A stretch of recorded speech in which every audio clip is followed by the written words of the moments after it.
You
are listening to Unravel with Natly Denise.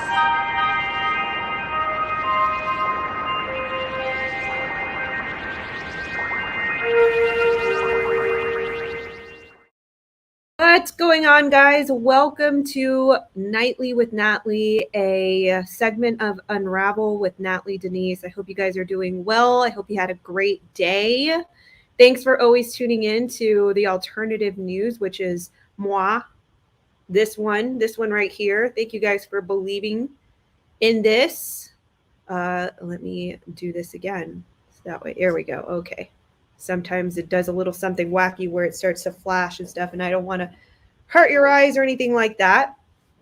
Much love, guys. Thank you again for all your support.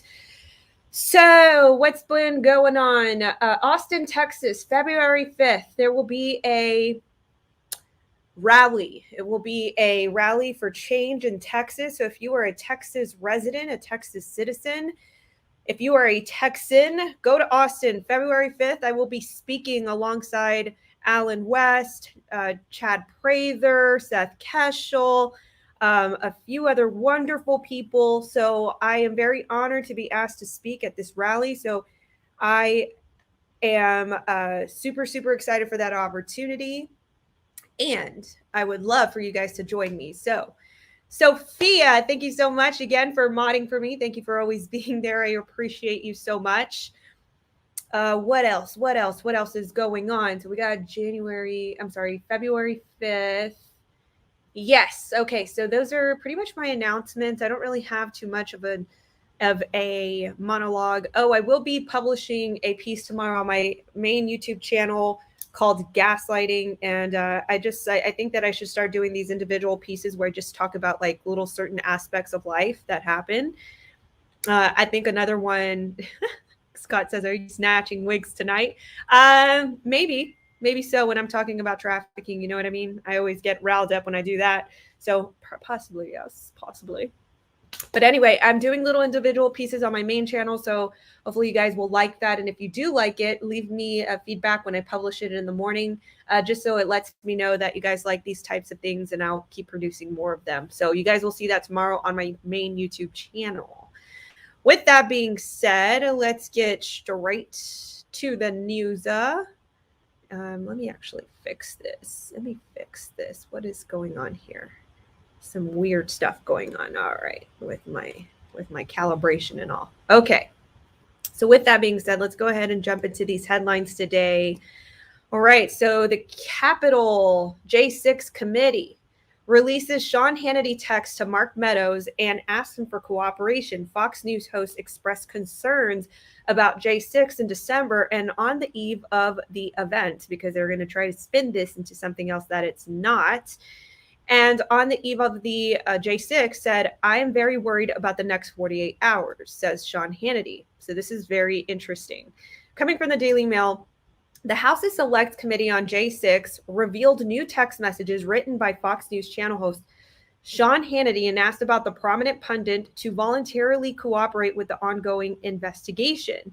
In a letter to Hannity released publicly Tuesday, Chairman Benny Thompson called the Fox News host a fact witness to the probe, noting how Hannity was expressing concerns and providing advice to the president and certain White House staff before and during the J6 Capitol event. Not going to call it the attack word. I'm going to call it the event.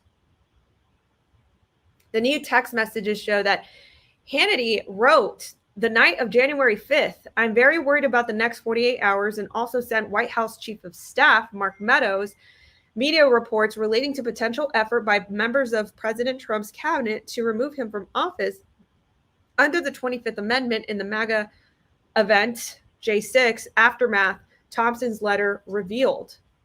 Here we go. More deets.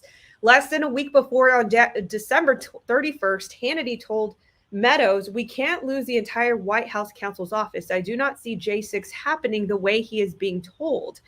After the 6th, he should announce he will lead the nationwide effort to reform voting integrity. Go to Florida and watch Joe mess up daily. Stay engaged. When he speaks, people will listen," Hannity continued.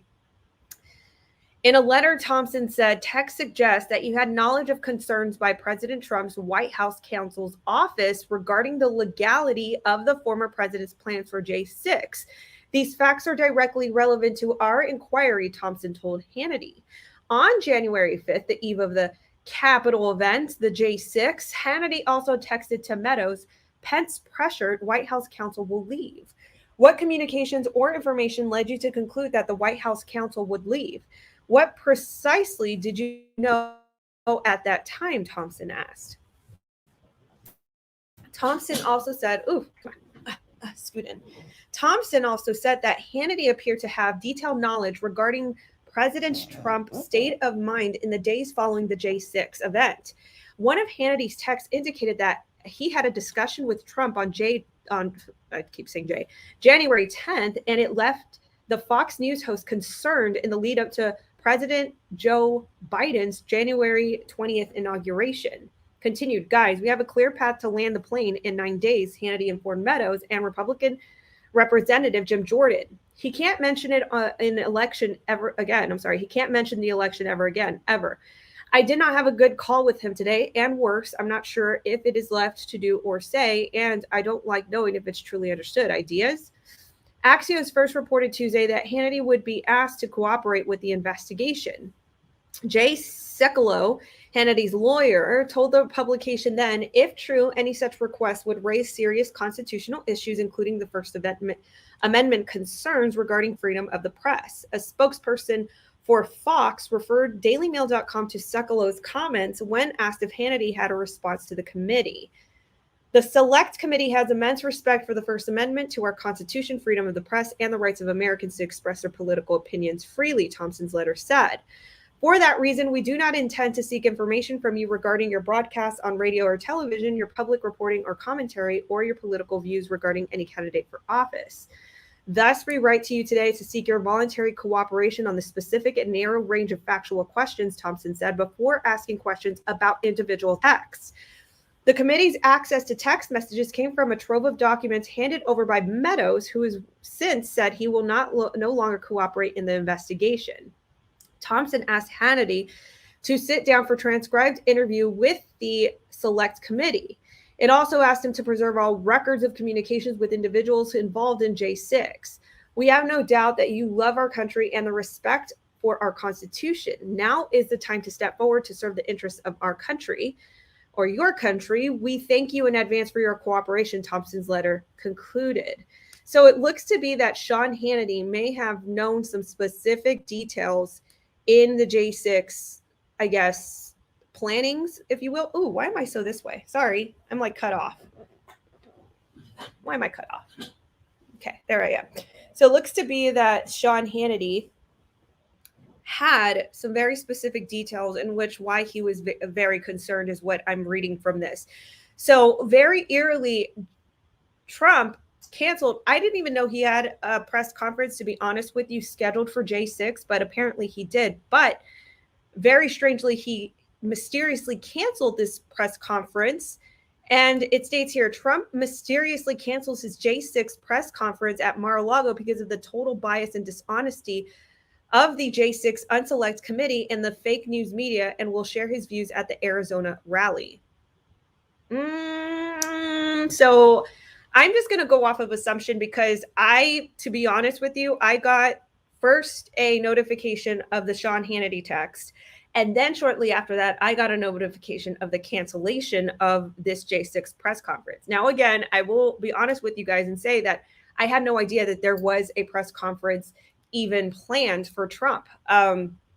But I'm saying, like, I get these news notifications, and one came after the other. First, it was the Sean Hannity text that revealed, that piece of information that not necessarily that they know what was being said or what he knew, but they are inferring that Sean Hannity knew something specific about J6, and he was probably briefed about it beforehand. And that is what the J6 committee is trying to find out. So now Donald Trump is canceling his J6 press conference. It says Trump mysteriously canceled his J6 Mar-a-Lago press conference, sending out a statement Tuesday night that he would be discussing these topics instead at his January 15th Arizona rally. In light of the total bias and dishonesty of January 6th Unselect Committee of Democrats who failed Republicans and the fake news media, I am canceling the J6 press conference at Mar-a-Lago on Thursday and instead will discuss many of those important topics at my rally on Saturday, January 15th in Arizona, he wrote, adding, it will be a big crowd. The ex-president was to face reporters in his Palm Beach resort on the anniversary of the Daily Mail, come on, of the J6 event. While in Washington, President Joe Biden and that sounded very, very Hispanic. my Latina accent coming out here. The congressional leaders are expected to make solemn tributes to a one-year anniversary on Trump's MAGA event, storming the who writes this? Storming the Capitol building. So it repeats these details about Axios reporting that several of Trump's key allies, including GOP Senator Lindsey Graham and Fox News Channel host Laura Ingraham, questioned whether holding a press conference on the anniversary was smart. Graham told Axios that Trump discussed the forthcoming press conference during the game of golf over the weekend. Graham said that he told the ex-president who brought the press conference up there could be peril in doing a news conference, best to focus on election reform instead. Axios also reported that the Republican congressional leaders view Trump press conference as a political headache.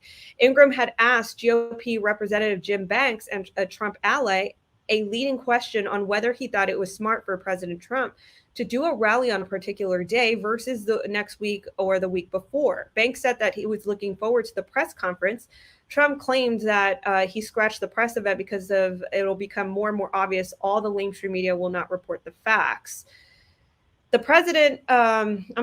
Trump then again peddled a false claim that House Speaker Nancy Pelosi and the Capitol Sergeant at Arms denied requests from the DC National Guard and the military to be present at the Capitol that day. So apparently there was some detail that they were briefed. Pelosi was briefed about this. There is some contextual clues that she did know beforehand that J6 was going to happen, that she was briefed, and there was some sort of planning beforehand on J6 that this was actually going to occur. Let me change you guys over here so I can read your comments. That this was going to occur, but for whatever reason, she didn't adhere to anybody that was trying to warn her. So I don't know if this is necessarily debunked or a baseless claim.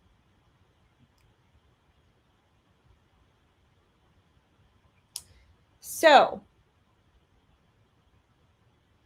that being said, Trump also accused Representative Adam Schiff. I'm sorry, this is what he had to say. Hamill added that Pelosi doesn't have the power to reject that type of request. This is the Democrats' greatest cover-up committee, and the media is complicit, Trump charged. Trump also accused Representative Adam Schiff, one of the Democratic members of the committee and the chairman of the House Intelligence Committee, of changing a statement made by Republican Representative Jim Jordan, a Trump ally. The committee had previously said that the graphic created for Schiff, a text message sent by Jordan, included a period of added inadvertently. Why? This is not my saying. This is what Trump says. Trump says, why will crazy Nancy Pelosi not provide her communications with the White House? I'm sorry, with the House sergeant at arms and the House chief administrative officer, or promised to retain these vital messages, which many feel she has already destroyed, perhaps illegally. Trump, who also asked, also, why is the primary reason for the people coming to Washington, D.C., which is the fraud of the 2020 cheese selections, not the primary topic of the Unselect Committee's investigation, he continued. This was indeed the crime of the century. Trump lost, or it goes into the results of the, the cheese selections of 2020. So, there are some good questions that Trump does present. There are some details that are not being investigated, including the fact that, do we not remember that there were pipe bombs that were placed along, Washington, D.C., and somehow that got forgotten? Why is that not alongside their investigation?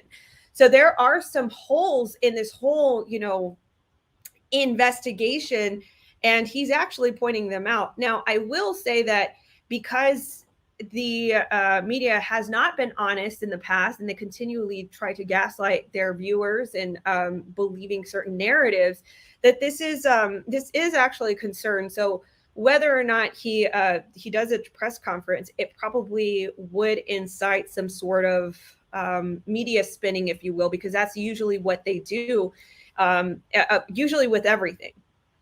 So that's probably one of his main concerns. And that's probably one of the advisements that he got in regards to this press conference that was planned on Thursday. I could see where it could become concerning because J6 is already so, I guess, sensationalized and spun so much about it. Again, in the story, we read that it was a deadly attack, that we were storming the Capitol and all these things. And it's like, these people were just mainly a lot concerned with what was going on in regards to the process of the cheese selections of 2020. You understand? So it does seem to be that there was a setup in J6 back a year ago, but it also seems to be that, the people who are wrongly implicating this entire event as something that is like more deadly than you see it, then 9/11, then World War, all these, then what was it, Pearl Harbor? Like they're pulling all these things out their butt, like that this was the deadliest attack ever in history, that it trumps all these, no pun intended, but it trumps all these other events, and that we should view it very seriously. They took the entire memorial of 9/11 this past fall to talk about J6. So we can already see that there is a lot of dishonesty in covering these sort of things.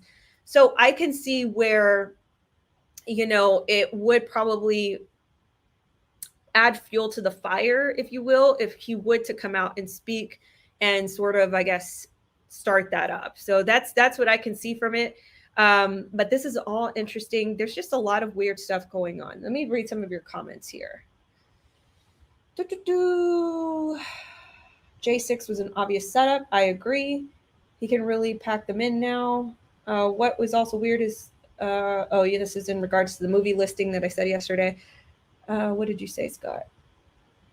What also weird is I checked the movie listing last night, and now that he canceled on the 6th, all of the movies have opened back up. Here again, not just that one movie. Weird. Yeah, I saw that as well. My movies also opened back up. So I don't know what that's about. But you guys sense it? Do you sense it? Is it just me that there's just something?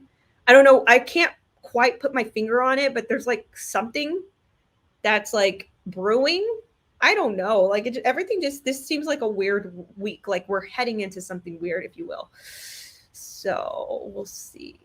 We'll see what happens. All right, continuing on. Okay, so I'm actually going to transition this into, did I already have this? What do I have? Oh, I don't even have. Well, I'm going to transition this into the Daily TrafficK, where I bring you the latest in human and sex trafficking news. I don't have a different layout. I'm trying to see which layout I like better, this one or the other one that I typically do. You guys actually can tell me, do you like this layout or the other layout that I present on? Because I made two different layouts. One for my regular, mainstream topics, and then one for my podcasting. So you guys can let me know. All right. So we're moving into the Daily TrafficK. I bring you the latest in human and sex trafficking news. All right, so Ghislaine Maxwell, one of the jurors, she was an abuse or was an abuse victim. We don't know if it's a he or she. Convicted sex trafficker could claim a mistrial after news emerges about a member of the panel that found her guilty. Ghislaine Maxwell, who had a lodged claim of mistrial after it emerged that one of the jurors who convicted her was a victim of child sex abuse. Scotty David said he had helped other members of the jury understand things from a victim's point of view. He also claimed that the 5 guilty verdicts returned last week, possibly condemning Maxwell to spend the rest of her life behind bars, were for all the victims. But legal experts said that if he did not disclose his past experiences before the jury deliberations, Maxwell could have grounds to claim a mistrial and have her convictions quashed. Moira Penza, former federal prosecutor in New York, said, "I certainly hope the juror disclosed this fully in his questionnaire." Continued on, "A little strange if the defense didn't strike him. It would definitely be an issue. In the first instance, it would be likely to form the basis of a motion to Judge Allison Nathan for a new trial. The jury took 40 hours to reach their decision and convict Maxwell on 5 of the 6 counts against her. She is facing up to 65 years in jail. She was convicted of sex trafficking young girls to be abused by her pedophile boyfriend, Jeffrey Epstein." Mr. David told The Independent, "I'm glad Maxwell has been held accountable." So I don't know how the legal system works or how a jury deliberations work either, but apparently that in the context of this trial would have not been allowed. So it looks to be that they are trying to appeal the conviction. Her lawyers are, and they're trying at every single angle to do it. I know that one of the appeals, one of the bases was Judge Allison Nathan apparently, I don't want to say the word forced, but she urged that the jurors reach a decision the week of the week ending New Year's, because she was going to make the jurors work through the weekend if they did not come to a verdict before New Year's. So they're trying to utilize that as an excuse, as, you know, these jurors were forced, and then they're probably going to try to tack this on. Interesting. All right, moving on to 𝘏𝘶𝘮𝘢.com. It reports Kenya extradites Dutchman behind an international human trafficking syndicate. Kenyan authorities have extradited Dutchman accused of operating an international human trafficking or human smuggling syndicate. 53-year-old John Habita, a Dutch national of Eritrean descent, was arrested in Kenya after an Interpol red notice alert was issued for his arrest. And I do remember this alert being out for months ago, that they were actually looking. So he looks to be that this guy was on the run. They finally caught him. Until his arrest on the outskirts of Nairobi, where he was hiding for an unspecified period, the suspect had been on the run for 4 years. His arrest followed a well-coordinated operation between authorities in the Netherlands and Kenyan detectives based at the Fugitives and Wanted Persons divisions at the regional Interpol National Central Bureau. Habita is believed to be at the helm of an international human smuggling organization that operates in the underworld, is responsible for trafficking of human beings from Africa to Europe. He is linked to at least 4 different operations where groups of Eritrean nationals were smuggled into Europe through Asia. Following his arrest, Habita was extradited to the Netherlands on orders of the Ministry of Interior. He will remain in custody in the Netherlands, where he will face trial. All right. What? Let's refresh this so we can get the picture. Wanted man as the Red 4, others locked up on human trafficking, rape, and more. Oh, I'm sorry. I read that a little bit in a weird context. So this is him, Ronald, what it seems to be. Wanted man. He's known as the Rev, and 4 others were locked up on human trafficking, rape, and more. This is coming from wearecentralalpa.com. And this is from Altoona, Pennsylvania. A man known as the Rev was taken into custody with others wanted by Altoona police after they reported having warrants in connection to human trafficking ring in the city. The Rev, identified as 59-year-old Donald Dargan, is facing charges not only in rape, involuntary servitude, and trafficking, but also for drug delivery, and resulted in the death of a 38-year-old Colleen Buck in January of 2021. During the course of the investigation, police spoke to numerous witnesses, victims, and even accomplices of Dargan, and 4 others Altoona police received warrants for. 2 are already in prison for different charges in the incident, while Dargan was arraigned Monday morning, January 3rd. Also wanted by Altoona police was Quincy Wilson, who was arraigned on New Year's Eve, and Sean Atkins, who saw his arraignment on New Year's Day. Donald the Rev Dargan is currently housed in the Blair County Prison. Sean Atkins currently housed at the Blair County Prison. Derek Tat McNeil currently incarcerated in the SCI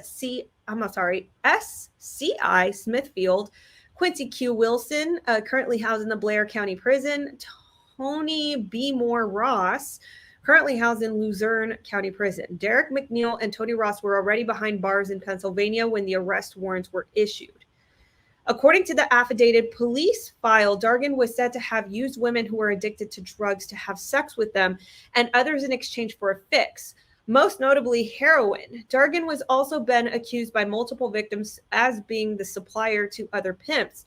Atkins, McNeil, Wilson, Ross, who would also use the heroin in similar fashion to sell women to other men to be sexually abused. So let me just, it goes into it a little. Let me actually finish this and I'll go into it. Dargan and others were accused of taking advantage of vulnerable addicts and using fear tactics such as hot shotting, a term meaning to make powerful batch of heroin used to overdose, and preying on women who may have had warrants or afraid to go to the police. Dargan, Wilson, and Atkins are currently in Blair County Prison, unable to post bail, and ranges from $450,000 to $700,000. All 3 men have been preliminary hearings scheduled for January 12th. Okay, so let me explain this. Usually pimps, traffickers will do this where they will utilize things like fear tactics, fear-based coercion, and drugs to entrap their victims. So what happens is, and they do this with opioids as well. As you guys know, opioids, we're having an opioid crisis in our country current day. And so what happens is they'll get them addicted to very addictive substances, whether it be heroin or opioids, whatever it be. And once these victims become addicted to these substances, then they have to keep going back to them for more. And just imagine that these women or victims who have to go back to their traffickers or pimps for the substance, they have to go back to them, for money, or rather for their needs being met. They have to give the money to them, but they also have to go back for the substance because they have no money because they're cycled into giving the money back to their pimp. So this is how victims become entrapped. Now, it also mentioned in the story that these women also had warrants out for their arrest. So this was also probably one of their, coercive factors. We're going to go to the police and we're going to turn you in if you don't comply with us and do what we tell you to do. So just to give you guys some sort of educational sense in that, that's what happens when they get them hooked to things like that. All right. Moving on.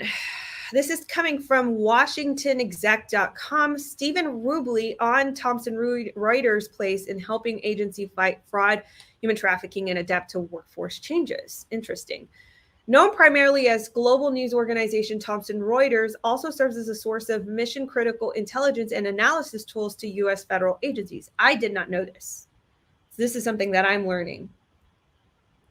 Known primarily as a global news organization, continued on. We bring together global content, technology, subject matter expert analysts, and data engineers to help agencies do mission critical work, said Stephen Rubley. He's the president of the government division of Canadian-owned Thomson Reuters, also as CEO of Thomson Reuters Special Services, LLC, the US-based subsidiary.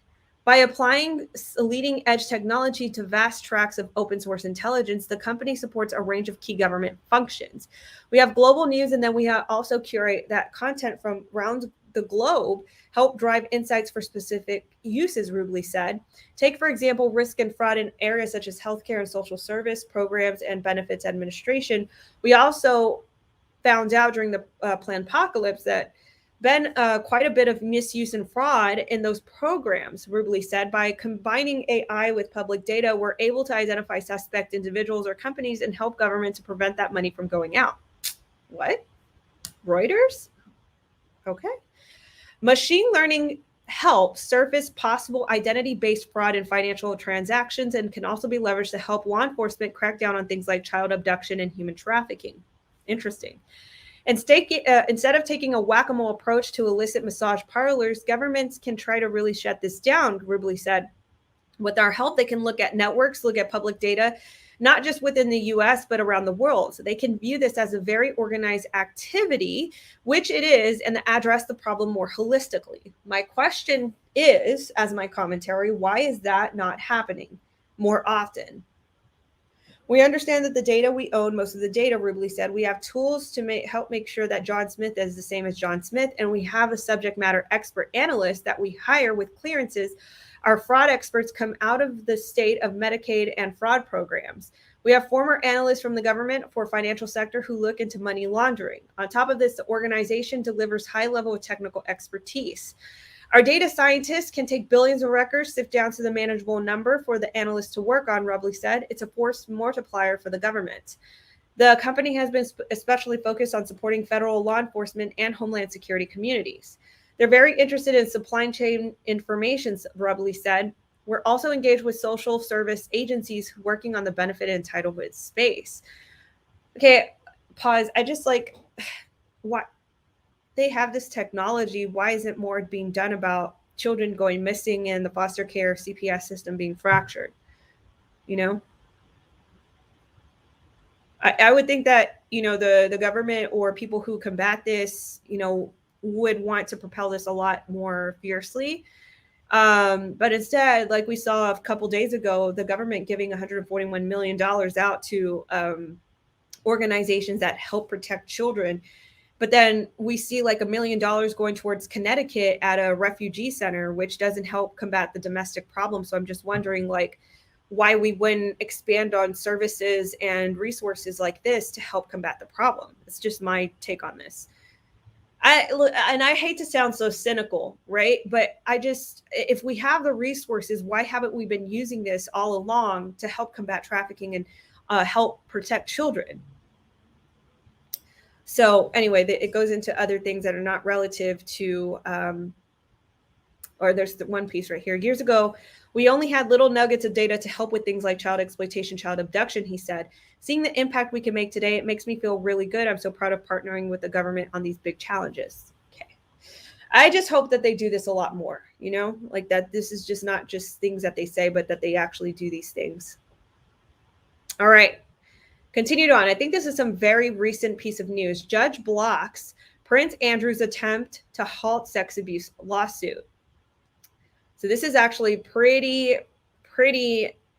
flashy news. As you guys know, Virginia Roberts Giuffre is posing a new lawsuit against Prince Andrew on sex abuse claims. And Prince Andrew's trying to block this, or rather his lawyers are.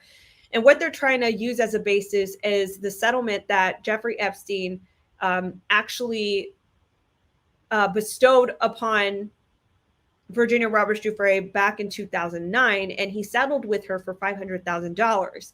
In the settlement, it included clauses like you can't touch other people who are also, would be co-conspirators in this or whatever.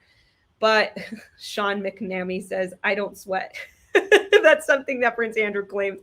It's so ridiculous. Prince Andrew is a hoot, right? So anyways, with that being said, yesterday there was a hearing, or actually it was today, there was a hearing to either throw out the case or keep the case. So this is what seems to be some sort of update on that. Prince Andrew's effort to immediately block the progression of lawsuit by a woman who says he sexually assaulted her when she was 17 on the grounds that she no longer lives in the U.S. was rejected by a federal judge as oral arguments were set to proceed Monday on the prince's request to dismiss the lawsuit. Judge Lewis A. Kaplan, in a written order Friday, told the prince's lawyers that they must turn over documents on the schedule that has been set in the lawsuit brought in August by Virginia Roberts Giuffre. Giuffre says that she was abused by the prince on multiple occasions in 2001 while she was being abused by financier Jeffrey Epstein. The prince's attorney, Andrew Brettler, has called the lawsuit baseless, as typically you'll see mainstream media uses this a lot. Baseless claims, when really there's a lot of claim. basis. The order was filed 3 days before the scheduled public release Monday of the 2009 settlement agreement between Epstein and Giuffre.